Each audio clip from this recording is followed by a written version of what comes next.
একটি এলাকায় পাশাপাশি তিনটি চায়ের দোকান ছিল।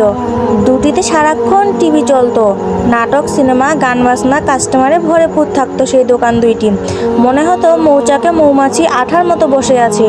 এই দুইটা দোকানের পাশেই ঠিক একটি দোকান ছিল। সেই দোকানটি ছিল একজন নামাজি ব্যক্তির।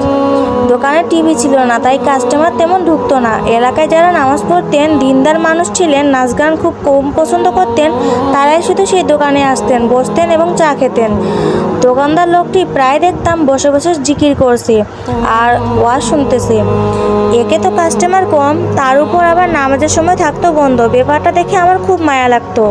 আমি ভাবতাম ঠিকঠাক চালাতে পারবে তো নাকি লস খাবে।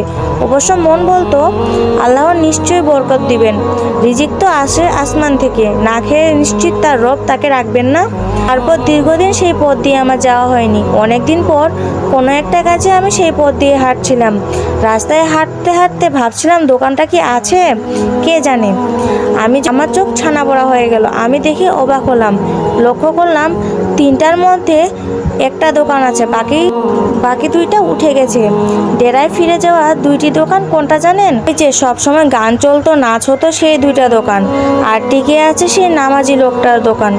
আল্লাহর রহমতে এখন ভালো চলছে। অবশ্য দিনদার ব্যবসায়ী কোনো দিক দিয়ে লস নেই। এপারে যেমনই হোক, ওপারে ব্যাংকের মতো জমা হচ্ছে প্রচুর। একজন নামাজি ব্যবসায়ী আর একজন বেনামাজি ব্যবসায়ীর মধ্যে এটাই পার্থক্য।